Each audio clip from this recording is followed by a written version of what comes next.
e seu nome era Jesus de Nazaré.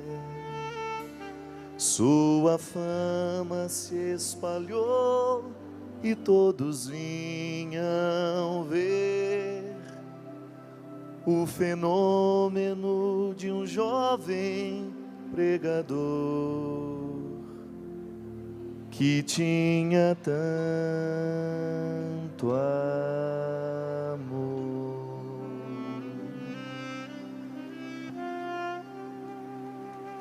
Se você pega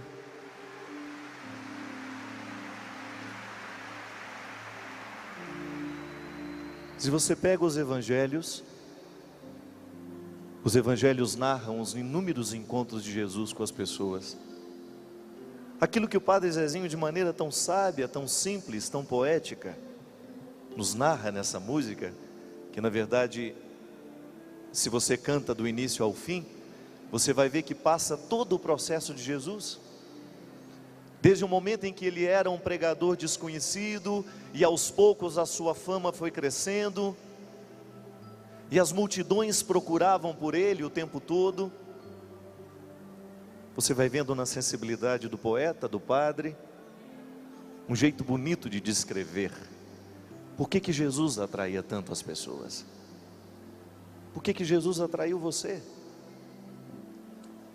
Você tem ali os personagens famosos do Evangelho, mas eu gostaria de pensar muito mais nos anônimos.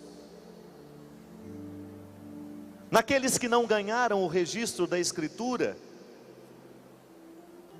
naquelas pessoas que Jesus encontrou e que fez delas seguidores. Minha gente, eu não tenho dúvida que o que fez a multidão correr atrás de Jesus é que aquele homem era portador de uma palavra que tinha o poder de diminuir o medo. Medo é universal, todos nós sentimos. Você sente medo de ser só, você sente medo de ser traído, você sente medo de ser injustiçado, você tem medo da doença, você tem medo de morrer, você tem medo de envelhecer, você tem medo de não ter segurança. E naquele tempo não era diferente. A dor humana que dói hoje, dói há 2000 anos, há 3000 anos, há 4000 anos, desde quando nós existimos, desde quando a condição humana está presente neste universo, lá está presente a dor, lá está presente o medo. E a presença de Deus na história, desde os primórdios, foi justamente oferecer ao homem, à mulher, foi oferecer à humanidade um braço, alguma coisa que pudesse sustentar no momento do medo, alguma coisa que pudesse nos dar um alento no momento do nosso desespero, da nossa solidão. Isso não é teórico, você experimenta na sua carne, você sente na sua alma, quando a dor punge dentro de você, e você precisa gritar por alguém, porque você não dá conta da vida sozinho,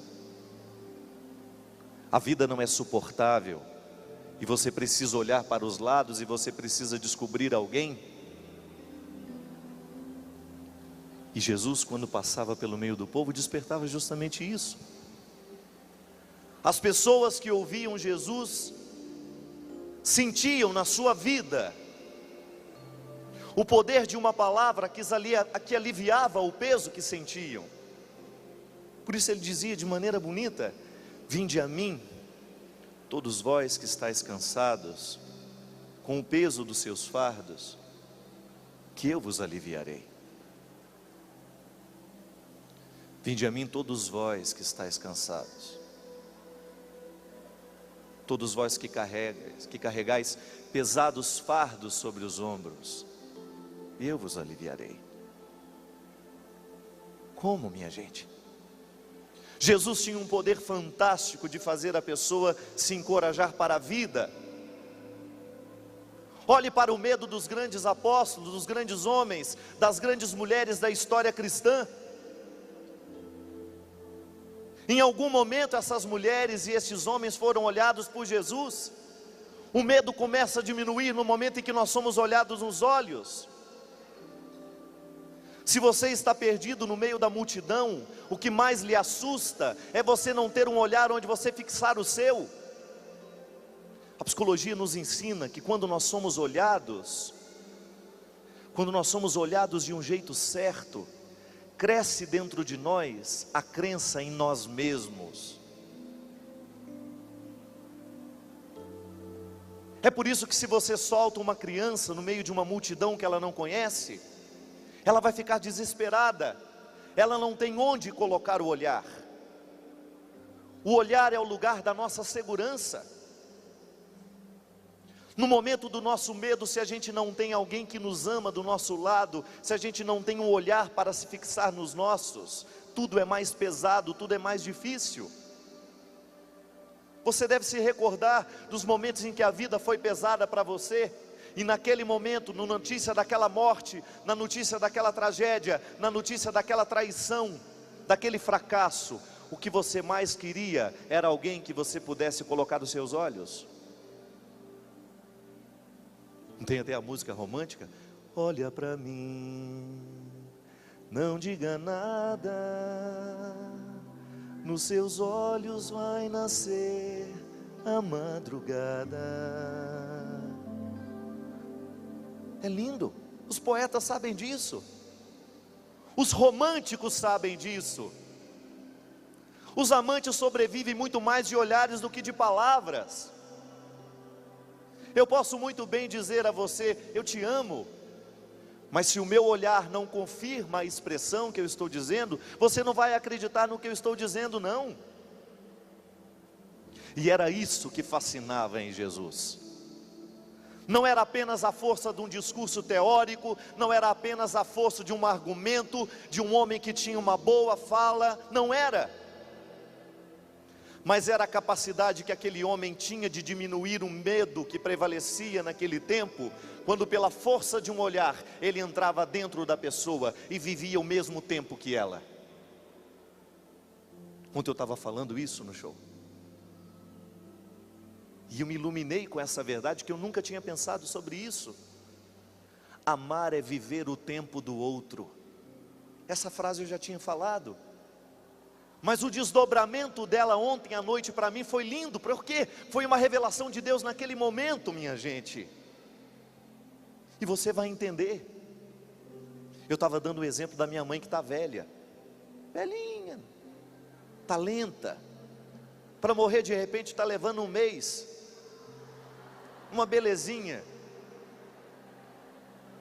O velho tem um tempo diferente nosso, por isso que ele conta as mesmas histórias a vida inteira, não é? Ele está num tempo diferente, ele não tem a mesma intensidade de acontecimento que nós temos, por isso ele se repete. Eu ando depressa, minha mãe não. De vez em quando preciso olhar para trás para saber onde ela está. Não vai no mesmo ritmo que eu. E seria ingrato da minha parte querer que ela andasse no meu tempo. Seria ingrato.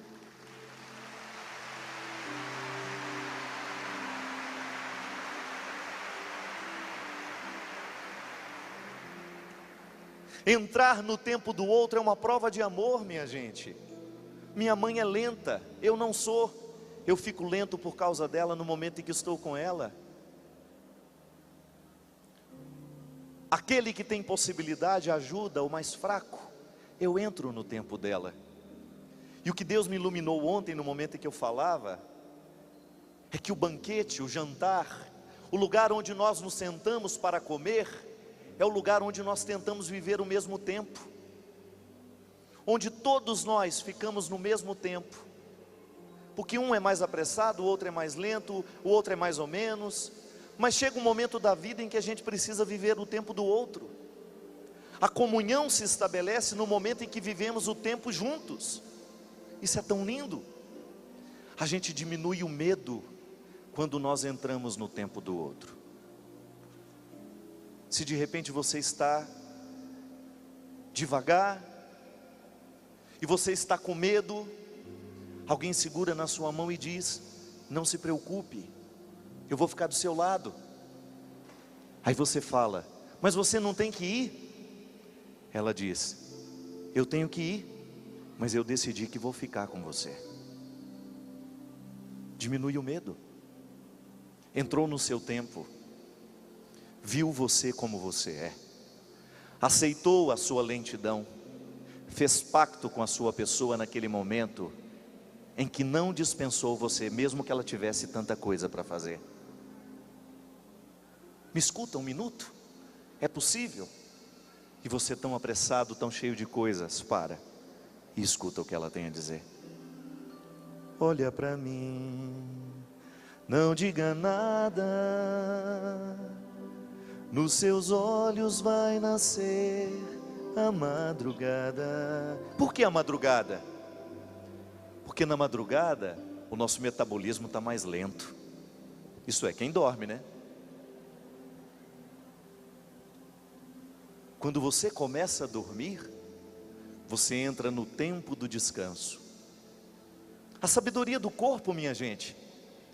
Aquilo que trabalhou o dia inteiro, que ficou agitado o tempo todo, que comeu o tempo todo, que fez digestão, que fez isso, que fez aquilo, jogou sangue, fez lá. O corpo se dá o direito de ficar lento. É madrugada. É o momento em que nós permitimos a nossa recuperação celular, porque o celular está desligado. E tem que desligar mesmo. Porque sempre tem um espírito de porco, alguém que pegou a febre suína, que vai ligar para a gente de madrugada. Não é?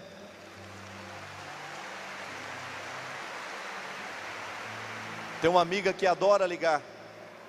Para mim não, porque o meu celular fica desligado. Eu sempre falo, se morreu alguém, gente, me espera acordar, tomar um café, depois vocês me contam. Que eu não vou sair de madrugada para velório de ninguém. Aí a minha amiga liga 3, 4 horas da manhã para as amigas dela. O que você está fazendo? O que eu posso estar fazendo às 4 horas da manhã, meu Deus do céu? Estou vivendo o período da madrugada, que é o momento da lentidão, o momento em que o meu tempo é devagar. Por isso que a medicina nos ensina que o sono é um momento da reposição da saúde. É o momento que você emagrece. É o momento que você volta à saúde. Claro, se você não comeu uma picanha à noite, 3 quilos de macarrão, você vai emagrecer à noite.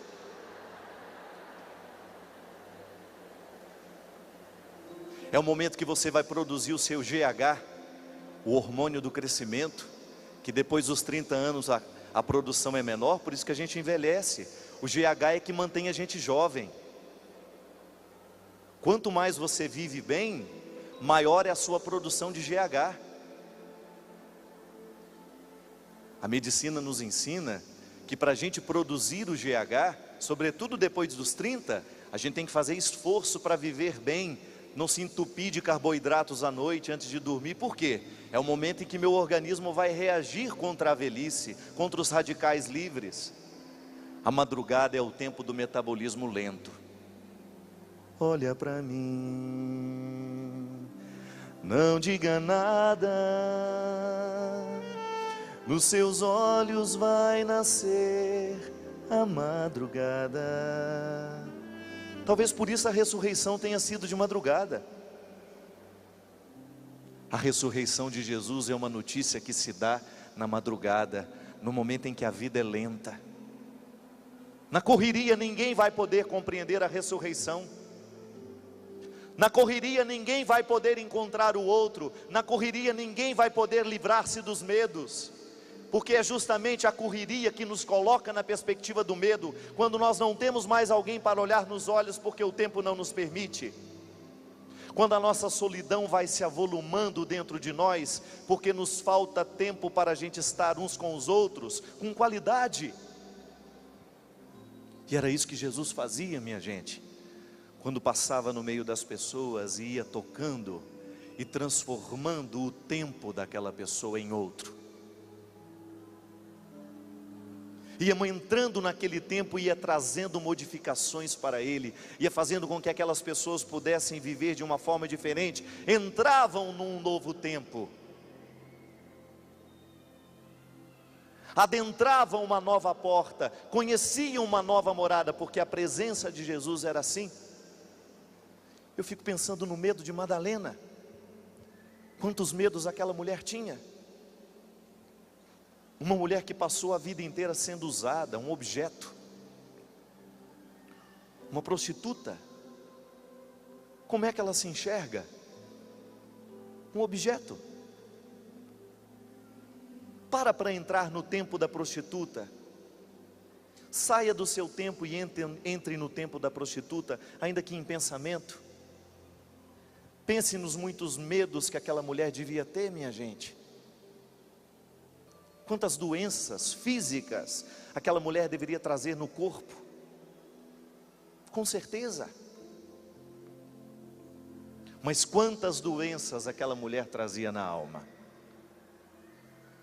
Quantas doenças aquela criatura trazia no coração. Foi objeto de muita gente. E Jesus olha para ela e fez nascer a madrugada. Como que ele fez nascer a madrugada? Colocando aquela mulher num outro tempo, desacelerando o processo dos medos, fazendo com que aquela mulher pudesse olhar para ela mesma de um jeito novo. Jesus empresta para cada um de nós um jeito novo de olhar para o que somos. É a melhor forma que nós temos de lidar com os medos. Quando eu me deparo com os meus limites, muitas vezes eu não posso modificar os limites, mas posso modificar o jeito como olho para eles. A capacidade que Jesus tinha de colocar um óculos, colocar um jeito novo de ver a vida. Pense nos medos de Mateus. Mateus era um cobrador de impostos, aliado do Império Romano, legitimava a força da opressão do governo no meio do povo, cobrava das pessoas simples, retirava o dinheiro muitas vezes do sustento da família. Ele tinha consciência disso. Mas no momento que Jesus olha para ele, Jesus entra no tempo dele, fala a mesma língua que ele e coloca uma semente de novidade ali. Tornou-se outro homem, perdeu o medo. Qual seria o grande medo de Mateus? O medo de não sair daquela vida, quem sabe? O medo de não saber ser honesto? O medo da mudança? Quantos de nós sofremos diante dos medos que nós temos das mudanças? Quantos conflitos nascem dentro de nós, porque nós não sabemos encarar as mudanças que a vida nos traz? Mas você sabe por experiência própria, que no momento da sua mudança, se você tem alguém segurando na sua mão, se você tem alguém olhando nos seus olhos e mudando junto com você, fica mais fácil. Diminui o medo. Eu me recordo de uma cena, gente, de um acontecimento que marcou muito o meu coração. Quando o Robinho começou a fazer a quimioterapia dele, Robinho era todo vaidoso, era um moço bonito. A primeira coisa que a gente faz, quando vai fazer a quimioterapia, é raspar a cabeça do doente, não é? Para que ela não tenha aquele trauma de ver os cabelos caindo. Não sei, diminui o medo talvez. Quem sabe a gente se coloca numa situação, não fui eu que decidi, não foi a química que fez. Subterfúgios pequenos que a gente usa para diminuir o medo do outro. Quem sabe para fazer um gesto que pudesse, olha, vamos aliviar o peso dessa doença. E no dia em que o Robinho ficou careca, mas antes dele ficar, o Denilson, o irmão mais novo, que estava acompanhando todo o processo, foi lá e raspou a cabeça antes dele. Então todo mundo agora vai ficar careca aqui em casa.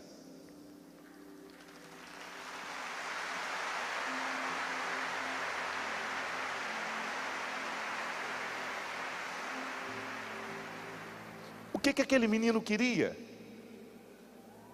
O que pode uma cabeça raspada fazer no coração do outro que sofre, entrar no mesmo tempo. É disso que eu estou falando, minha gente. A possibilidade que a gente tem de fazer o mesmo que Jesus fazia. Ao raspar a minha cabeça, eu demonstro que eu estou com você, que o meu tempo de vaidades vai ter pausas, por uma razão muito simples: eu amo você, e quero que a minha cabeça raspada seja um sinal concreto de que eu estou no mesmo tempo que você.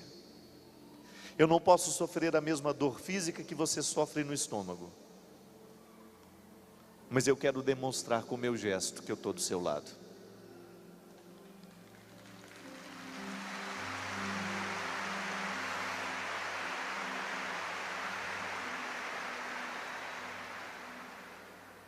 Diminui o medo? Talvez. Só aquele que está do lado, precisando de que alguém entre no seu tempo, sabe do que eu estou falando. Quando alguém, num gesto de solidariedade, abre mão do que é seu naquele momento, e pela força da fraternidade que nos une, do amor que nos congrega, eu decido viver o seu tempo também. Quando você tem sua mãe doente, você tem uma festa para ir, você decide: mãe, eu não vou. Vai, minha filha. Não, eu quero ficar hoje com a senhora. Talvez a gente esteja perdendo um pouco isso, minha gente, porque esses tempos modernos estão nos colocando cada vez mais egoístas, cada vez mais centrados em nós mesmos. Vejo isso pela relação com os nossos pais. Se você for pensar no quanto que sua mãe e quanto que o seu pai foi capaz de entrar no seu tempo, e agora? Agora é o momento de você entrar no tempo deles. E como é que você reage a essa possibilidade?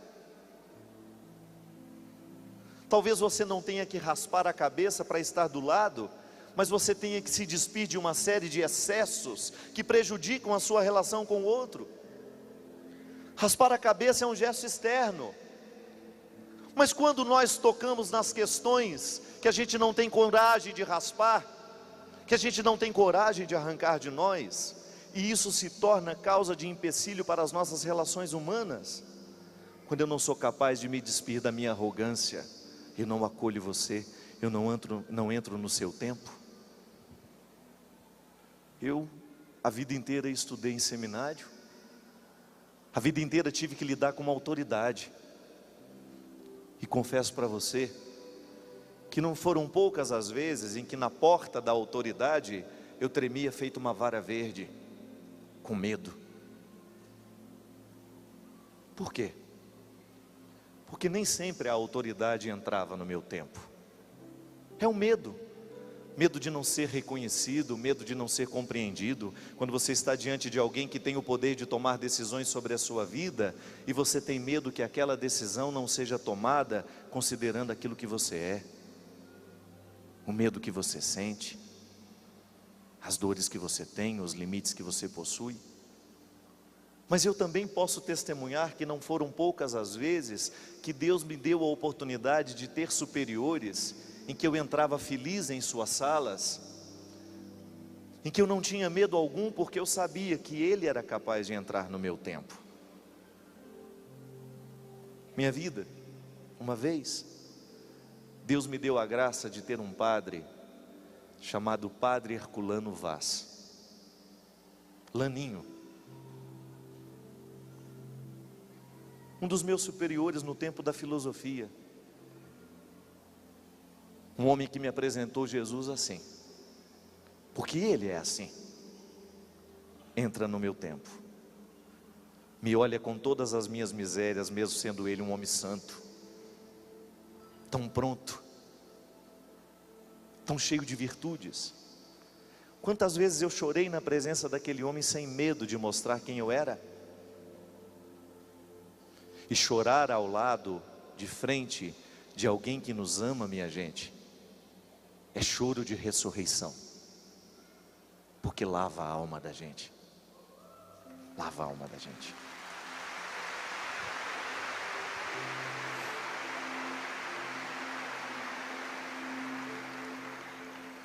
Eu agradeço a Deus porque um dia me colocou num corredor escuro, diante de um padre esquisito, moderno demais eu achava,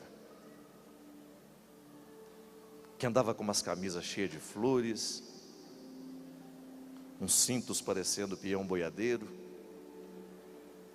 umas calças jeans muito modernas, que eu olhava com desconfiança. Que padre esquisito. Alguém me falou: é famoso. Ah, é? É. Tem um programa que chama Anunciamos Jesus. É escritor. É. Mas o dia que eu descobri que aquele homem de camisas coloridas, calças esquisitas, tinha um coração igualzinho de Jesus.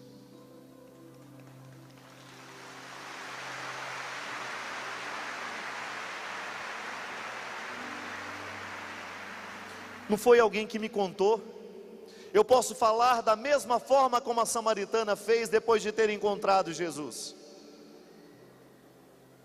E também aqueles mesmos que receberam o anúncio dela: esse homem é assim, assim, assado, ele faz isso, faz aquilo. Não, eles disseram para ela: nós estamos acreditando, não é porque você está dizendo, não, é porque eu fui lá e experimentei.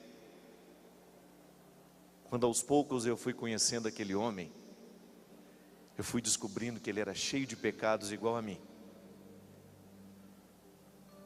mas ele não desistia da salvação dele, e por isso ele era capaz de diminuir o medo do mundo. Ele olhava para os drogados e enxergava naqueles homens e mulheres o mesmo que ele enxergava dentro dele. Não tinha olhar de superioridade, não se sentia melhor. Entrava no tempo deles. O tempo do Padre Léo era litúrgico. Era litúrgico.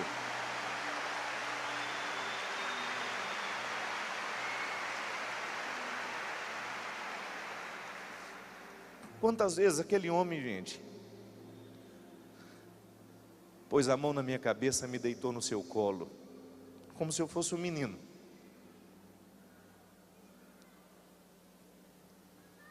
E diminuiu o meu medo, da mesma forma como Jesus diminuía o medo de quem ele encontrava. Quantas vezes vendo o Léo de longe, lá em casa, morava em Belo Horizonte, ele aqui já no auge do seu trabalho aqui na Canção Nova, eu chorava igual uma criança do outro lado, porque a palavra dele estava agindo dentro de mim de maneira redentora. A palavra dele estava me salvando do outro lado da televisão. Ele nem sabia onde eu estava, ele nem sabia o que eu estava fazendo, e aquele homem descrevia o que eu estava vivendo, como se tivesse conversado um dia antes comigo. Outro dia esse ordinário entrou dentro da minha casa de madrugada, deve ter uns 3 meses. Cheguei tarde da noite, depois de uma viagem, era quase 2 horas da manhã. Eu ligo a televisão, aquele infeliz fala assim: agora eu quero falar para você, padre. Eu falei: ô Léo, pelo amor de Deus, uma hora dessa não. E eu sentei na minha cama. Coincidência ou não, o fato é que eu liguei na televisão na hora que ele estava olhando firmemente, dizendo: agora eu quero falar para você que é padre. E fez assim com o dedo. E depois que ele terminou aquele discurso de mais de meia hora direcionado aos padres, eu sentado sem coragem de levantar, o sono foi embora. E quando ele terminou, eu tinha vontade de dizer do mesmo jeito que a gente diz quando lê a palavra de Deus: palavra da salvação.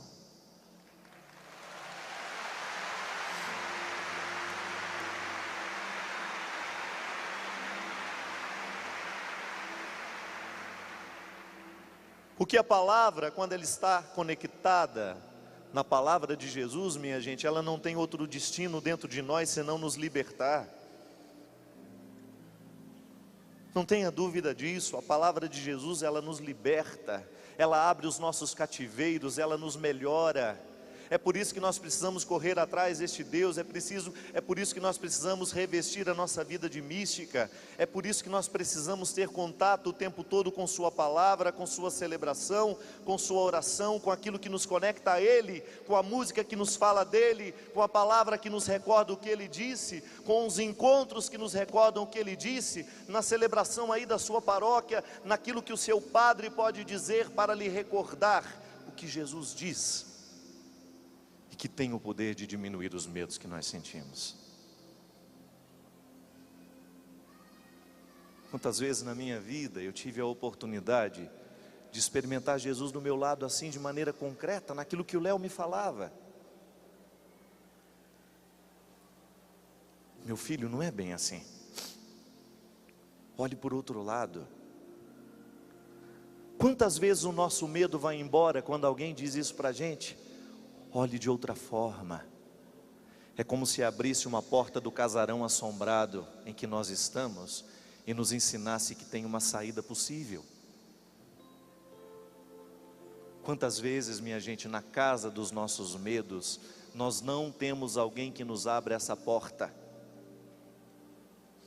que nos aponte que há uma luz, que não é tão feio assim.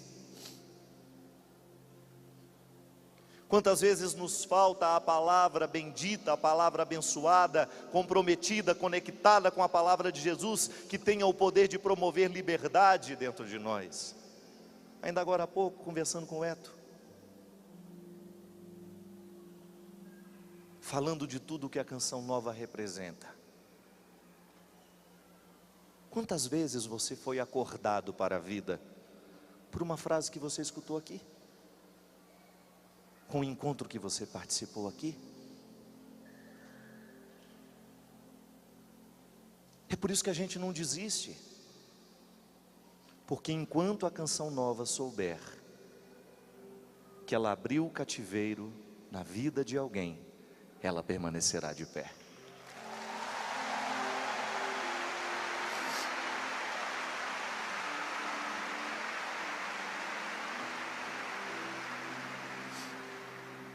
Outro dia me perguntaram: padre, é verdade que a Rede Globo proibiu o senhor de ir na Canção Nova?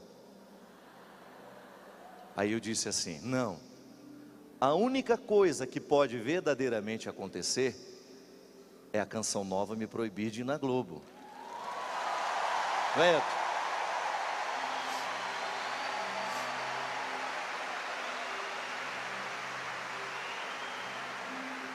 Porque enquanto nós estivermos com os mesmos objetivos, nós estaremos lá também, abrindo as portas para que esta palavra seja dita,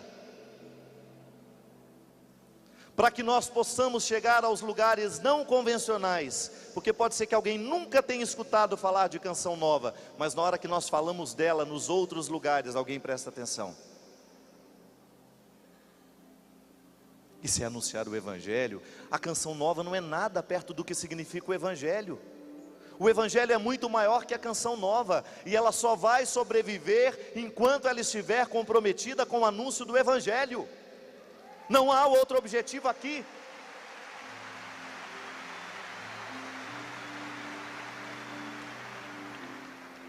E os membros dessa comunidade sabem que tudo virá por terra o dia em que eles se desprenderem da missão verdadeira, que é anunciar o Cristo vivo e ressuscitado. É Jesus que disse isso no momento em que ele fez a revolta dentro do templo, e disse que o templo tem que ter um significado primeiro, o serviço do Senhor, outra coisa não. E por isso que nós precisamos lutar para que a palavra de Deus tenha poder na nossa vida, minha gente, porque somente a partir dela nós vamos conseguir lidar com os medos que a gente sente. Não é fuga. Eu não me sinto um alienado em absolutamente nada. Deus para mim não é fuga. Não fui eu que inventei essa história, mas eu estou tocado pela força de um Deus que me renova, que me retira do medo cada vez que eu me recordo da palavra que Ele disse. Cada vez que eu me recordo do que Ele disse, do que Ele falou, do que Ele fez. Se fez lá, pode fazer em mim também. Se Jesus fez naquele tempo, pode fazer em você hoje também. Você não tem o direito de dizer: eu não sou merecedor, Padre. Que ótimo que você não merece. Deus prefere agir no lugar que não merece.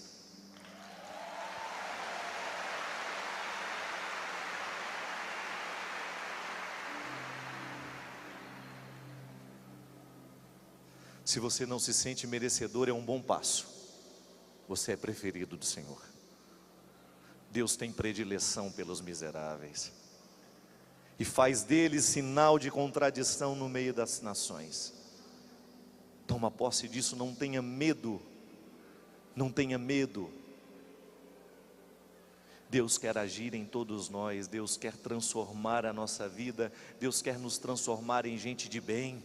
E para isso é preciso vencer os medos. A gente não alcança o sucesso da graça se a gente não vence a cadeia do medo.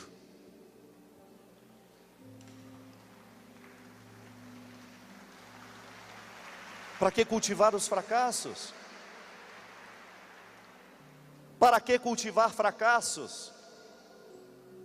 Legitimar a presença do diabo? Eu não quero.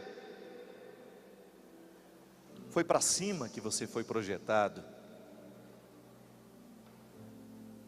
É engraçado, o Eto deve saber muito bem disso, mas geralmente quando a gente vai fazer uma construção, o arquiteto, o engenheiro, faz um projeto maravilhoso, não é? Aí você olha e fala assim: mas eu não tenho dinheiro para isso não. Tira essa pilastra aqui, ó. Dá para fazer esse telhado mais pobrezinho? Esse piso aqui não dá não, o dinheiro não faz isso não. Tem gente que leva a santidade do mesmo jeito.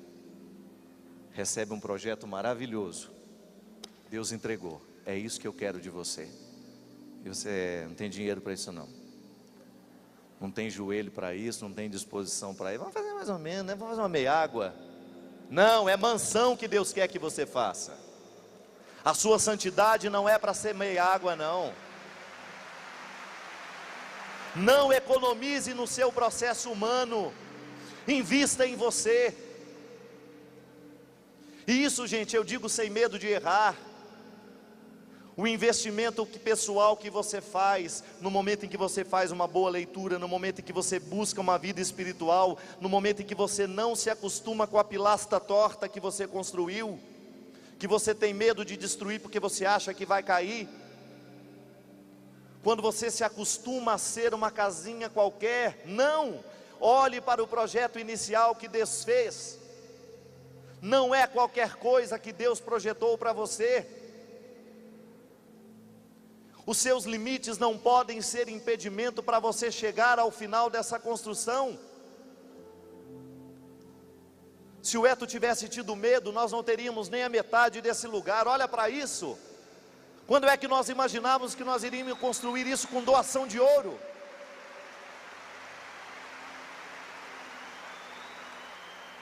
Ainda bem que você não tem juízo. Louco. E Deus age nessa loucura. Olha Dom Helder Câmara. Quanto que aquele homem era louco por Deus. Olha para os grandes místicos, todos loucos por Deus. Não pensavam pequeno. A alma, a humildade precisa nos fazer pequenos, mas nós não podemos ser pequenos diante de Deus. O que Deus nos propõe é grande.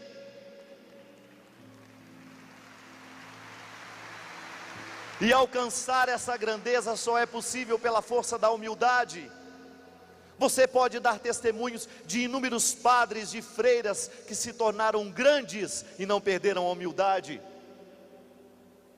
Não esqueceram quem eles eram, mas colocaram os olhos no que Deus podia fazer com eles. São as grandes obras, minha gente. São as grandes obras que os nossos olhos podem ver. Gente que não teve medo. Não teve medo, olhou para esse projeto inicial e disse: nós vamos, porque o Senhor vai nos sustentar até o fim. E se a gente é assim com as paredes, muito mais a gente precisa ser com o Espírito. Eu não quero ser pequeno. Eu não quero entregar a Deus uma casinha meia água quando for embora daqui, não.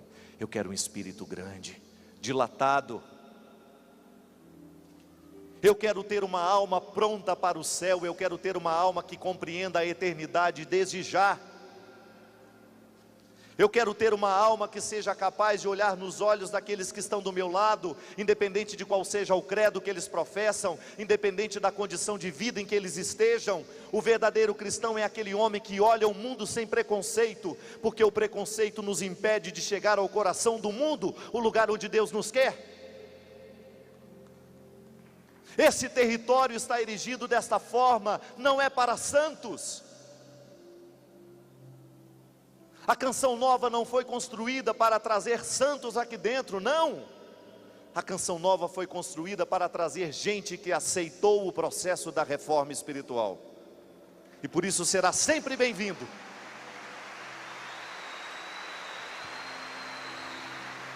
Pisar neste solo, pisar neste lugar significa: eu quero uma palavra que ajude o meu processo de evolução na fé, eu quero uma palavra que me ajude no processo de evolução da minha santidade. Você vem aqui de vez em quando, mas o seu processo acontece mesmo é lá na sua vida, no seu dia a dia, na sua paróquia, com seu grupo. É lá que você vai viver os efeitos desta loucura. É lá que a loucura deste projeto vai repercutir, para que você se transforme em louco no meio, lá onde seu lugar, para também fazer crescer o evangelho lá naquele lugar. Como? Olhando nos olhos de quem tem medo, anunciando a elas que a força de Deus está disponível, que nós não nascemos para o fracasso, que ser feliz é urgente. É urgente.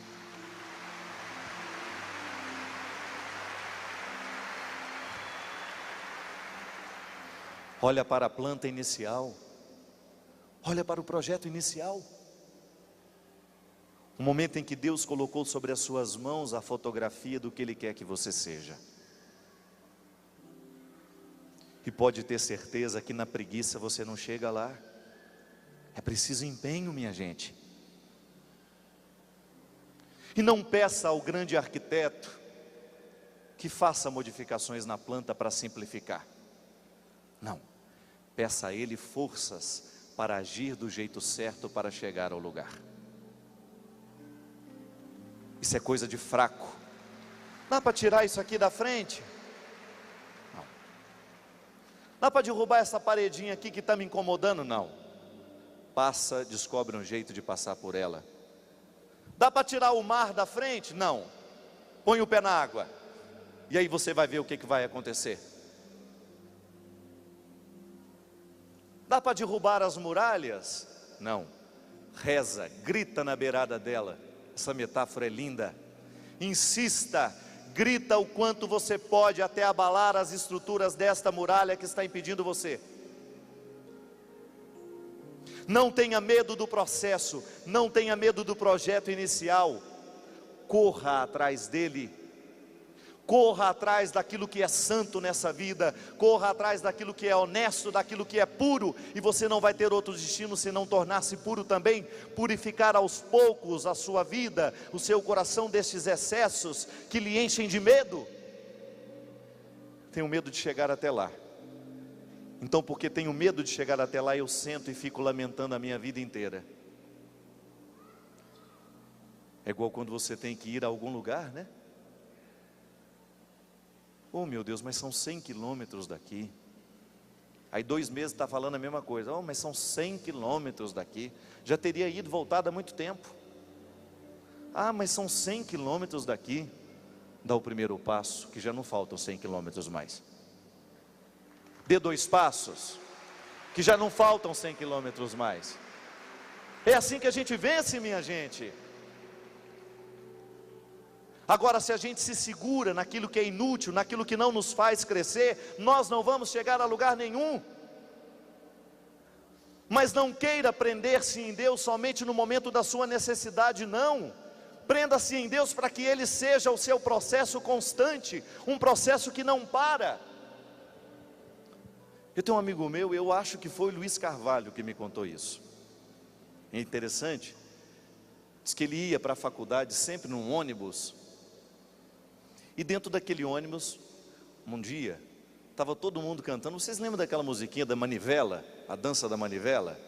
Uma das coisas mais horrorosas, né, que tinha, né? Segura na manivela e vai, não sei o quê.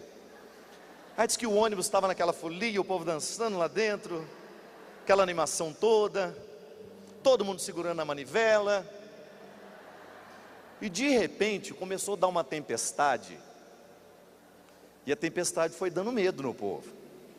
Aí diz que a primeira mulatinha sentou, a segunda sentou, uma mais animadinha começou a resistir, mas foi indo, sentou. Aí lá pelas tantas, aquele ônibus era um silêncio só.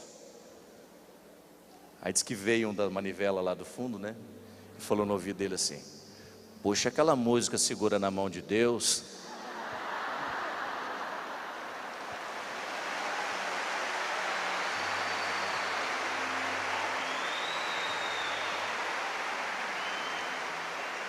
Mas aí, o meu amigo, na sua sabedoria, falou: não, segura na manivela.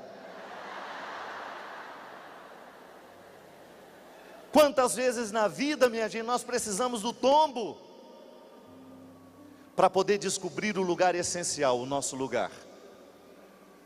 Quantas vezes a gente segurou na manivela mesmo? E a manivela é bamba, não segura, não leva para lugar nenhum.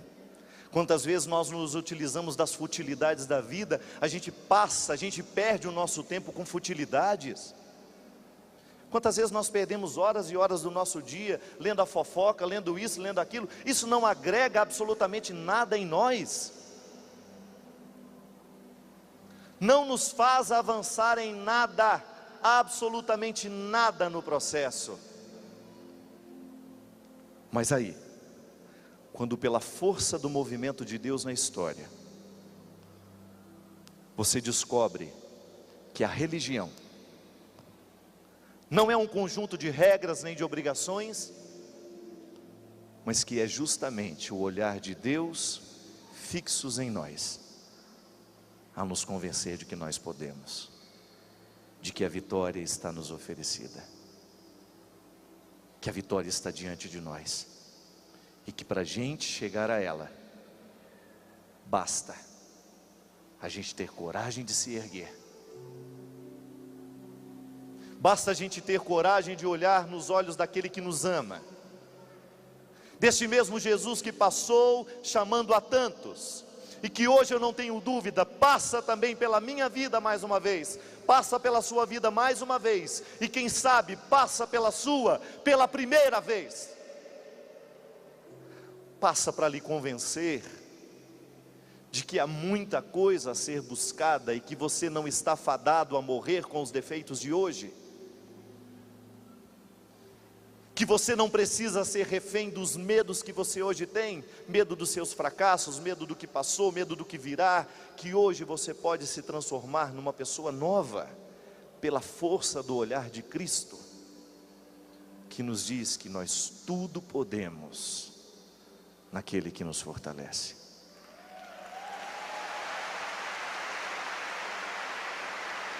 Que nós tudo podemos realizar se os nossos olhos estiverem fitos no Senhor. Que a força do Deus ressuscitado entra para dentro de nós, que nós não precisamos viver como condenados à morte, que nós não precisamos ser reféns dos nossos medos, mas que nós podemos viver pela força do dia de hoje, da palavra que nos move, aquilo que essa menina um dia compôs com tanta sabedoria.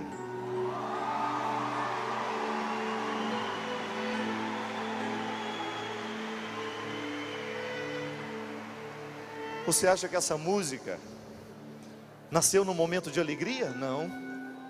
Você acha que essa música nasceu num momento de coragem? Não.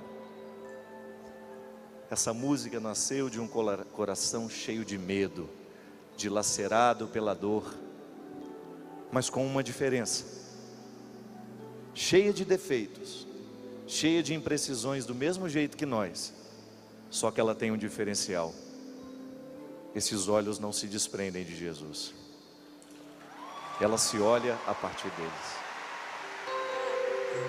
encontro, resolveu o impasse, a fraqueza se transforma em força. Você pode fazer o mesmo você pode fazer. Não precisa ser diferente de você. Coloque os seus olhos nos olhos de Jesus e diga: eu posso, tudo posso, naquele que me fortalece. Nada e ninguém no mundo vai me fazer desistir. Quero, tudo quero, sem medo entregar meus projetos, deixar-me guiar nos caminhos que Deus desejou pra mim. E ali está, vou perseguir tudo aquilo que Deus já escolheu pra mim. Vou persistir, e mesmo nas marcas daquela dor, do que ficou, vou me lembrar e realizar o sonho mais lindo que Deus sonhou. Oh, oh, oh. Em meu lugar está, à espera de um novo que vai chegar. Vou persistir, continuar a esperar.